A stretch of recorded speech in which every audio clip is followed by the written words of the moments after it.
आपको अपनी प्रैक्टिस के टेक्निक पर पुनर्विचार करने का समय आ गया है।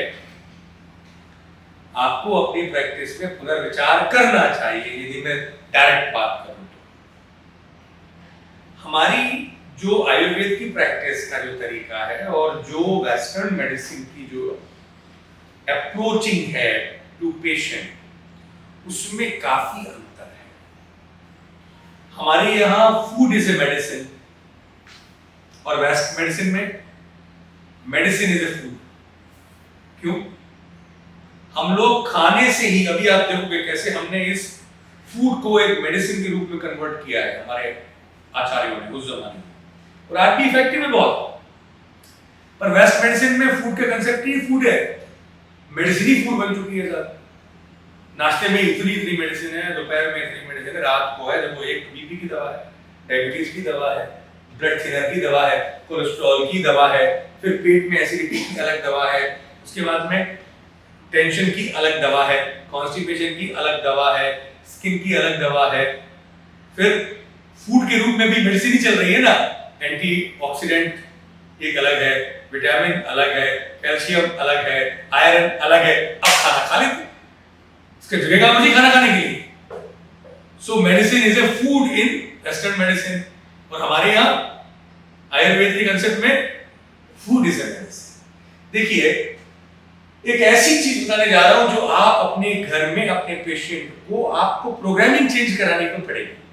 आपको उसको बताना तो पड़ेगा कि भाई देखो ऐसा है कि तुम मेरे पास आए हो तो उस चश्मे से मत आके बैठना कि मैं तुमको अभी एक बढ़िया सा एक एफआरसीएस, वो क्या लिखा होता है ना, एमबीबीएस एफडी एफआरसीएस के स्टाइल में एक पर्चा लिख के दूंगा और तुम मेडिकल स्टोर जाओगे और ये दवाएं वहां से खरीद के लेके आओगे। ये तो नहीं होगा।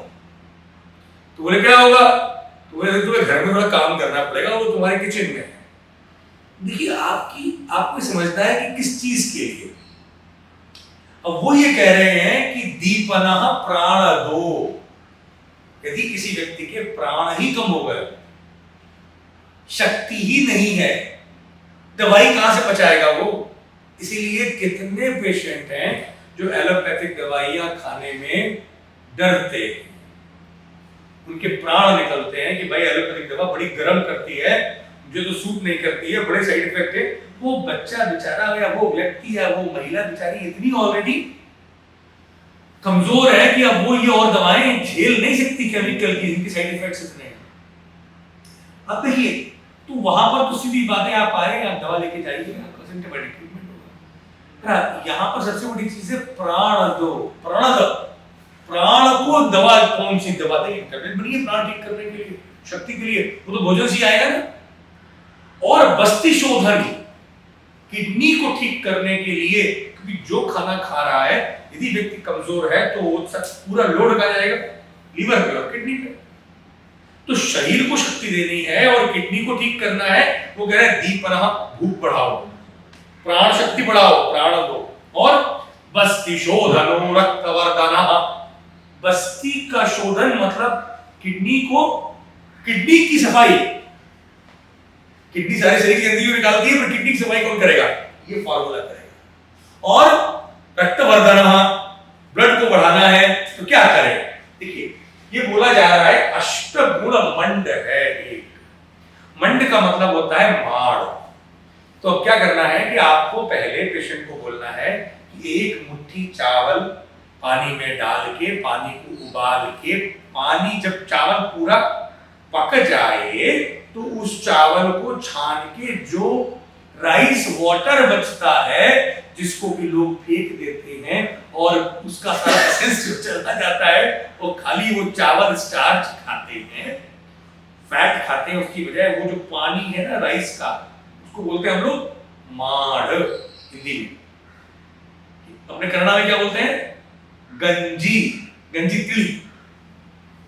ये जो माड़ है इसको संस्कृत में बोलते हैं मंड। इस मंड को आप रख लीजिए, करीब 200 ml रखवा दीजिए। अब क्या करना है? अब 7 चीजें और हैं। अब वैसे ही अब आप मूंग दाल को उबलवाइए, एक मुट्ठी मूंग दाल उबाल ले, थोड़ा गाढ़ा मूंग दाल को देखा, बहुत गाढ़ी मूंग दाल बनती है ना, पानी बहुत कम डालते हैं, वैसी मूंग दाल करीब करीब 1 कप रखवा लीजिए। अब बची 6 चीजें और, उनमें 2 तो नमक है। देखिए क्या क्या चीजें हैं, और एक त्रिकटु है और धान्यकम त्रिकटु सिंधुत्थ मुद्ग सैंधव योजितः भ्रष्ट हिंगु तैलाभ्याम समंड अष्टगुण स्मृतः। 8 गुणों वाला मंड बन रहा है। धनिया आपको मिलेगा, 5 ग्राम धनिया पाउडर रखिए, और 5 ग्राम त्रिकटु। त्रिकटु क्या है आप तो रखते ही हैं, पिपली, काली मिर्च और सौंफ, ड्राई जिंजर पाउडर। इन तीनों को 1:1 1:1 के ये तीनों के रेशियो को मिला के जो आप रखते हो वो पूरा मिला हुआ 5 ग्राम। अब सिंधु उत्थ, जो सिंधु से पैदा हुआ, मतलब जो सॉल्ट सी से आया है, सिंधु उत्थ सॉल्ट, वो 2 ग्राम ले लीजिए।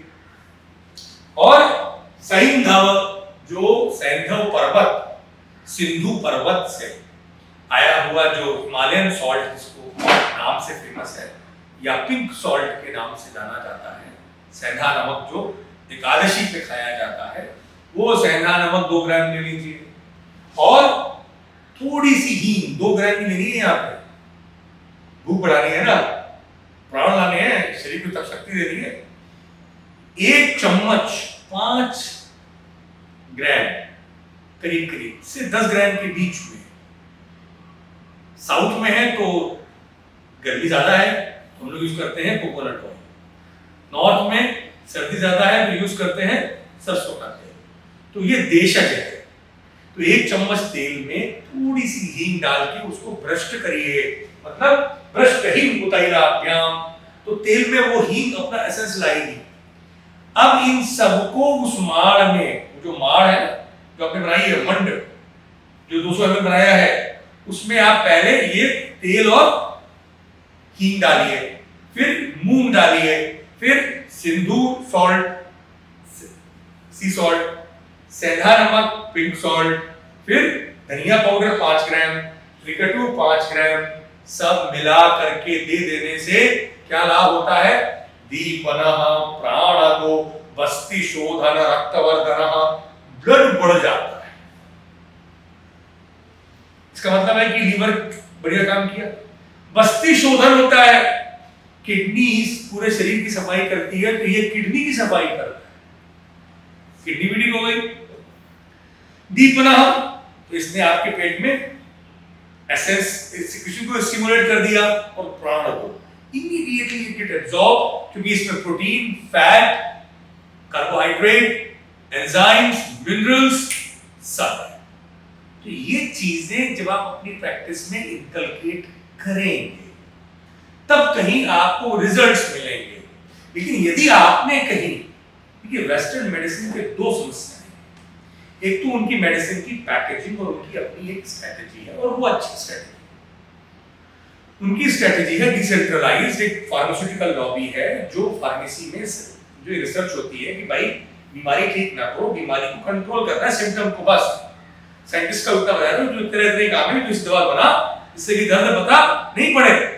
अब उसने वो फॉर्मूला जब इजाद किया अमेरिका में बैठ के, और उसने सारी फार्मास्यूटिकल कंपनीज को फॉर्मूला जब बेचा और उसके नाम पर जब पैसा लिया, तो साहब उन्होंने फिर from the people to the people for the people agent खड़े करे।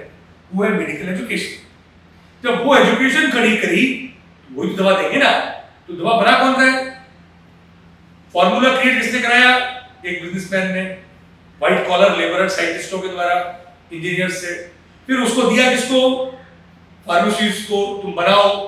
फिर उसकी बढ़िया रैपिंग करी गई, कैप्सूल में बढ़िया ब्लिस्टर पैकिंग, देखते ही एकदम दौड़ा जाए, खोलते ही आदमी। और फिर वो कौन लिखेगा? उसके लिए वो एजेंट रेडी करेंगे। अब 1.5 करोड़ में एजेंट रेडी होता है। यदि आप वो प्राइवेट में यदि जो डॉक्टर बनते हैं। अब आप ये सोचिए कि जब इतना महंगा खेल होगा, तो अब आप जबरदस्ती उसकी फॉलो कर रहे हैं, उसकी एक्टिंग कर रहे हो, मैं भी वैसी पर्चा लिखूंगा, मत करिए। आपका मामला बहुत नेचुरल है, वो एक ह्यूमन क्रिएटेड एक मशीनरी प्लान है। आपका मामला अंदर से आता है, नेचर से आता है।